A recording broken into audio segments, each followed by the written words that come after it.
Path Media. I was a minimum wage movie theater usher that made good and became a top earner in my network marketing company. Now, after 16 plus years in the profession, I'm finally teaching myself how to leverage the internet with online marketing and social media marketing to continue to grow and expand my business. My name is Ronnie Cruz, and this is Path of the Network Marketer. All right, welcome back to the show. In today's episode, we are going to talk about burnout. That's right, burnout. Now, we're coming into the holiday season. It's late November as of this recording, coming into December. And so this is generally a very, very busy time, universally around the world, right? Despite whatever, religion or faith or belief system you have, it's a time of year where we as human beings, generally speaking, we celebrate, right? And with those celebrations come obligations, right? There's no other word around it. It's these obligations around family, spending time.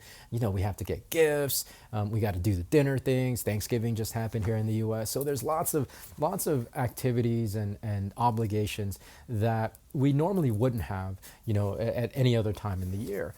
So what ends up happening for me is in the burnout equation, right? And burnout is something that we all face as entrepreneurs, as business people, as success-minded people, overachievers. If you're in pursuit of anything, of any new goal, like burnout is something that we have to always address constantly in this sphere.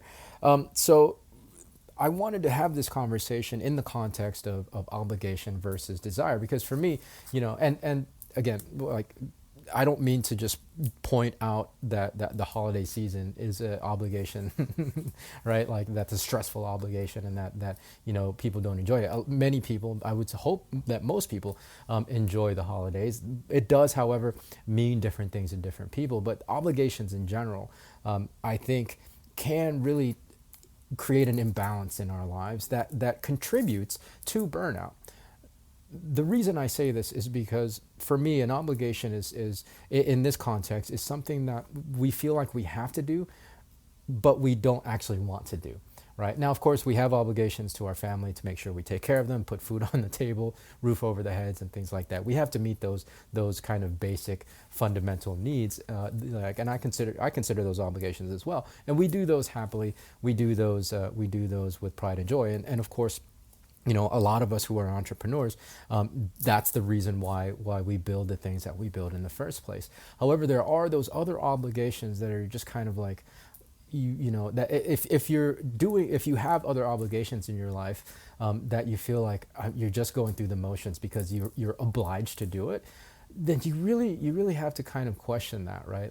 Because as entrepreneurs, again, if you're on any kind of journey where you're trying to make any shifts or changes in your life, you're already going to have a ton to do, right? You're already going to have a difficult go because it is an uphill road, trying to create lasting change in your life in any aspect of life, right?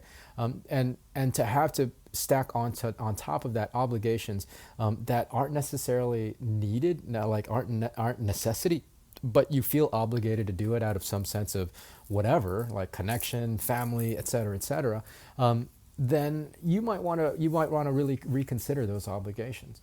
I'm not saying sacrifice the people that you love and cut them all out, right? But really just look at those places in your life that you feel obligated to do but don't want to, right? And chances are those things are the things that you can cut out, at least in the short term, while you're grinding, while you're building, while you're exerting all this energy and effort to your endeavor, so that way it gives you more fuel, right? You have more left in reserve for that. Because if you're doing things that you don't want to do but feel obliged to, you're going to expend a lot of energy and effort on that, right? Because you gotta willpower your way to this obligation and through this obligation, and then what are you going to have in reserve for the things that you really want to work on? So really question and be mindful of any area in your life where you're feeling this way. Again, it's that friction of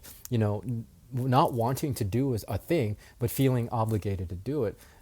if you don't have to do it, then just be kind and politely say sorry, I can't make it. I've got other things that I need to really take care of right now, and that will go a long way to giving you enough reserve so that you don't actually have to face and experience burnout. Right. Of course, there's other things that you can do as well, but I think this particular angle of burnout, like the excess things that we have to put, that we stack on ourselves as obligations. I think that's an important conversation to have, because you really, how many things are there that we do on a day to day or a week to week or a month to month that we feel obligated to do but don't actually have to do, right? Let's make more space in our lives, and that will, I think, really go a long way to helping prevent burnout. So that's the conversation we have today. Thanks for tuning in. If you haven't already followed the show, go ahead and follow the show. Leave me a 5-star rating and review if those are possible on the particular app that you're listening on. And beyond that, there's a new episode coming tomorrow. So until then, be well, be safe. We'll see you tomorrow.